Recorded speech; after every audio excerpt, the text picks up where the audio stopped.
एक जंगल में अंगुलिमाल नाम का एक डाकू रहता था। वह बहुत निर्दयी था। डाकू, डाकू का अर्थ होता है डकैत।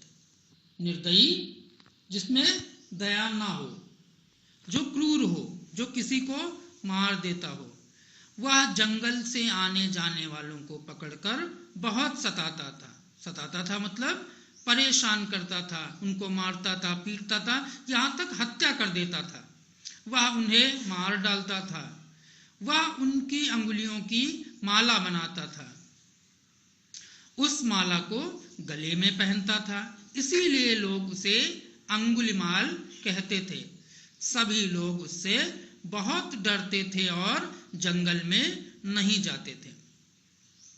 तो ये कहानी जो प्रारंभ हो रही है, एक डाकू था जिसका नाम था अंगुलिमाल। क्या नाम था डाकू का? अंगुलिमाल।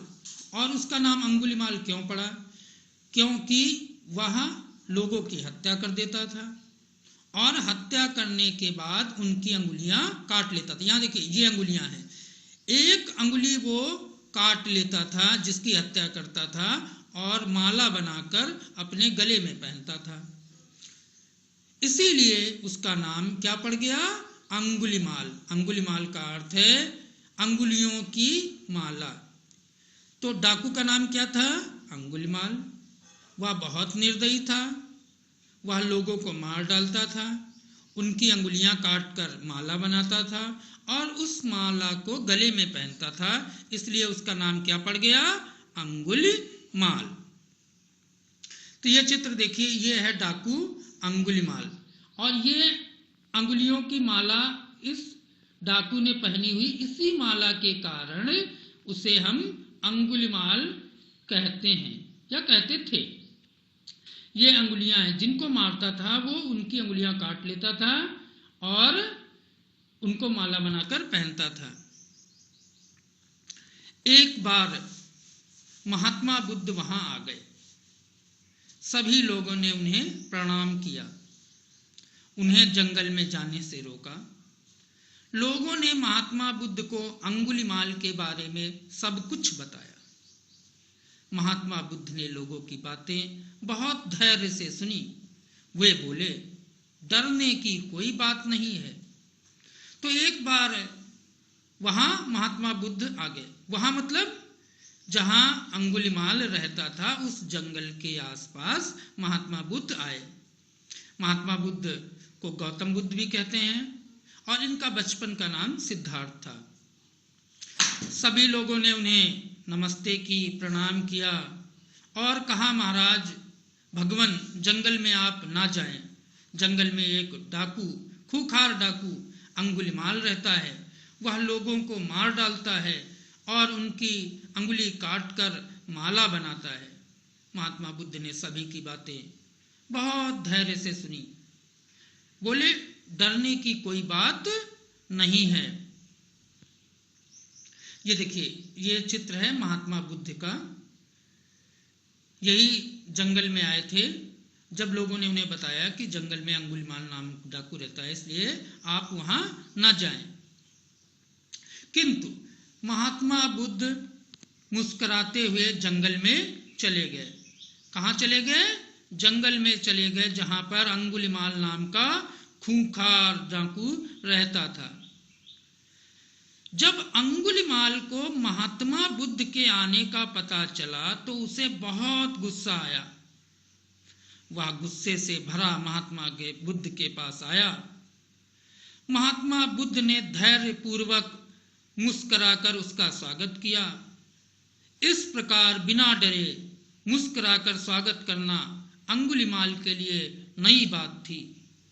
सब लोग तो उससे डरते थे और उससे घृणा करते थे।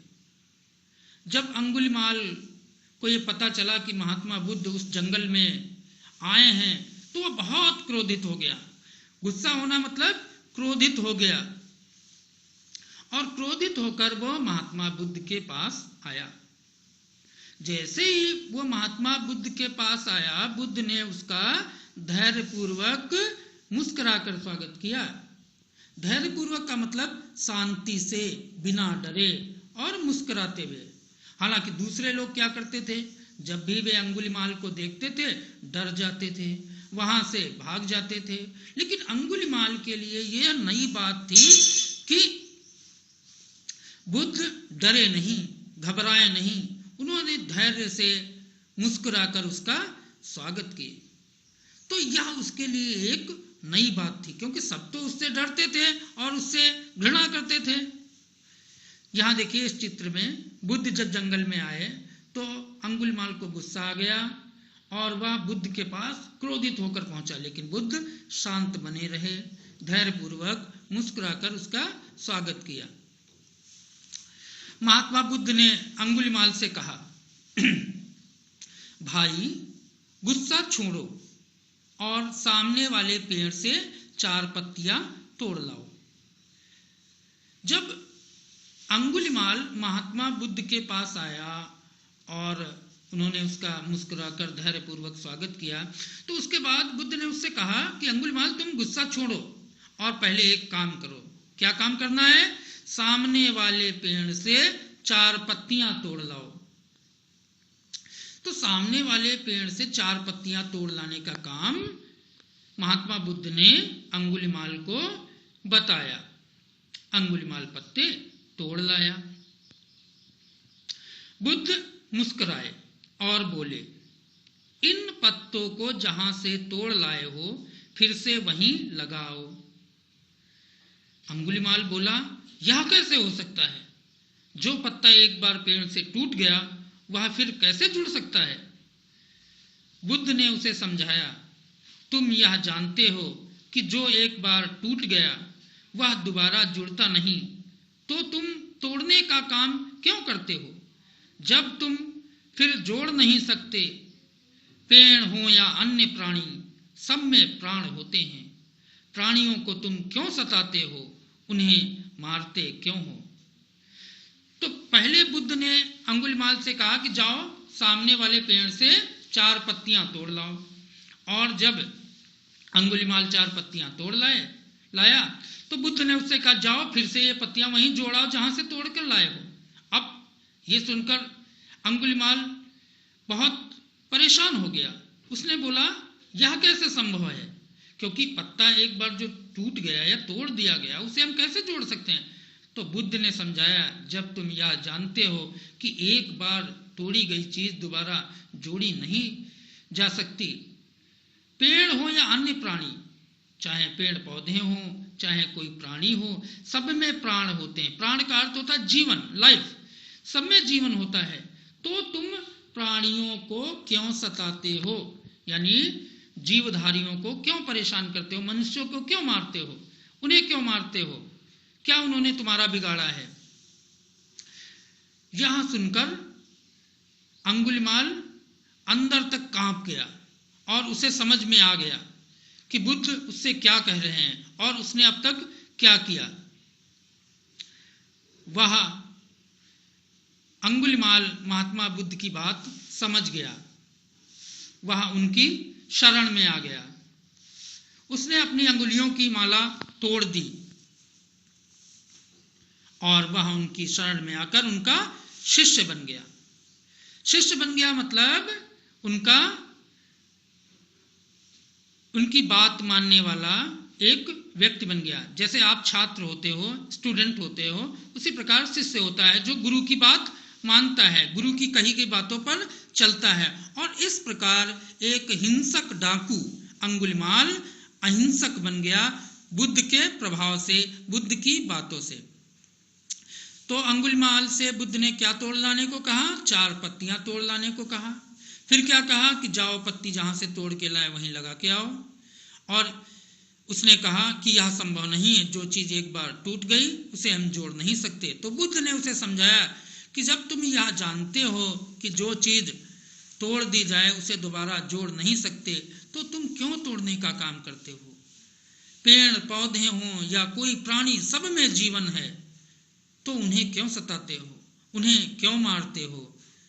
यह बात अंगुलीमाल को समझ में आ गई। उसने अपनी अंगुलियों की माला तोड़ दी और बुद्ध की शरण में आ गया और उनका शिष्य बन गया। आइए अब इस पाठ में आए कुछ शब्दों के अर्थ देखते हैं। निर्दयी, क्रूर, यानी जिसमें दया ना हो, जो किसी को मार दे, जो किसी पर दया ना करे। भगवान, ईश्वर। सताना, मारना, पीटना। डाकू, डकैत, लुटेरा। डाकू को डकैत या लुटेरा कह सकते हैं। गुस्सा, क्रोध। शरण, आश्रय। आप इसका स्क्रीनशॉट ले सकते हैं और ये आप लिख सकते हैं अपनी नोटबुक में। एक बार फिर देखेंगे। निर्दयी, क्रूर या जिसमें दया ना हो। भगवान, ईश्वर। सताना, मारना पीटना। डाकू, डकैत या लुटेरा। गुस्सा, क्रोध। शरण, आश्रय। प्रश्नों के उत्तर। पहला प्रश्न बहुत आसान, अंगुलिमाल कौन था? तो उत्तर है अंगुलिमाल एक निर्दयी डाकू था। डाकू को अंगुलिमाल क्यों कहते थे? वह लोगों को मारकर उनकी अंगुलियां काटकर माला बनाकर पहनता था, इसलिए डाकू को अंगुलिमाल कहते थे। फिर से एक बार, डाकू को अंगुलिमाल क्यों कहते थे? वह लोगों को मारकर उनकी अंगुलियां काटकर माला बनाकर पहनता था, इसीलिए डाकू को अंगुलिमाल कहते थे। अंगुलिमाल को गुस्सा क्यों आया? महात्मा बुद्ध का जंगल में आने का पता चलने पर अंगुलिमाल को गुस्सा आ गया। जब अंगुलिमाल को यह पता चला कि महात्मा बुद्ध जंगल में आए हैं तो उसे गुस्सा आ गया। भगवान बुद्ध ने अंगुलिमाल का स्वागत कैसे किया? भगवान बुद्ध ने धैर्यपूर्वक मुस्कुराकर अंगुलिमाल का स्वागत किया। भगवान बुद्ध ने अंगुलिमाल से क्या तोड़ लाने को कहा? भगवान बुद्ध ने अंगुलिमाल से 4 पत्तियां तोड़कर लाने को कहा। तो अंगुलिमाल कौन था? अंगुलिमाल एक निर्दयी डाकू था। अब इस पूरे पाठ जो एक कहानी है, यह बीते हुए समय की बात है। तो जहां बात बीते हुए समय की जाती है वह भूतकाल होता है। काल का अर्थ होता है समय, और इसे हम 3 भागों में विभाजित करते हैं: भूतकाल, वर्तमान काल और भविष्यत काल। भूत मतलब जो बातें बीत चुकी हैं, जो घटना हो चुकी है। वर्तमान यानी जिस समय में आप हैं, और भविष्य जो आने वाला समय है। तो क्रिया के जिस रूप से बीते हुए समय का बोध होता है उसे भूतकाल कहते हैं या पास्ट टेंस कहते हैं। सरल शब्दों में जिससे क्रिया के से कार्य की समाप्ति का बोध हो उसे भूतकाल की क्रिया कहते हैं। जैसे यह पाठ हम पढ़ रहे हैं तो ये वर्तमान है, इस समय पढ़ रहे हैं। और मैंने पाठ पढ़ा था यानी आपने पहले ही पाठ पढ़ चुके थे तो वह भूतकाल, और मैं यह पाठ पढ़ूंगा यानी आप आने वाले समय में करेंगे तो वह भविष्यत काल। कुछ उदाहरण देखिए भूतकाल के। वह खा चुका था, राम ने अपना पाठ याद किया, मैंने पुस्तक पढ़ ली थी। उपर्युक्त सभी वाक्य बीते हुए समय में क्रिया होने का बोध करा रहे हैं, अतः ये भूतकाल के वाक्य हैं। भूतकाल को पहचानने के लिए वाक्य के अंत में था, थे, थी आदि आते हैं। अगर आपको भूतकाल का वाक्य पहचानना है तो सबसे आसान तरीका यह है कि वाक्यों के अंत में था, थे, थी आता है। जैसे मैं घर गया था, मैंने पत्र लिखा था, तुम कहाँ गए थे, तुमने क्या काम किया था। तो यहाँ सभी वाक्यों के अंत में था आ रहा है, तो इसलिए ये वाक्य भूतकाल के हैं। अब आपकी पाठ्य पुस्तक में नमूने के अनुसार कुछ वाक्य परिवर्तन हैं, उनको देखते हैं। जैसे वाक्य परिवर्तन नमूना क्या लिखा है? पहले मैं गांव में रहता था, अब मैं शहर में रहता हूं। तो यहाँ देखिए पहले की जगह पर क्या बदल गया? अब। और गांव की जगह क्या बदल गया? शहर। रहता था यानी ये जो भूतकाल है ये ता हूं यानी वर्तमान में बदल गया। तो पहले मैं गांव में रहता था परिवर्तित हो गया, अब मैं शहर में रहता हूं। इसी आधार पर हम वाक्यों का परिवर्तन करेंगे।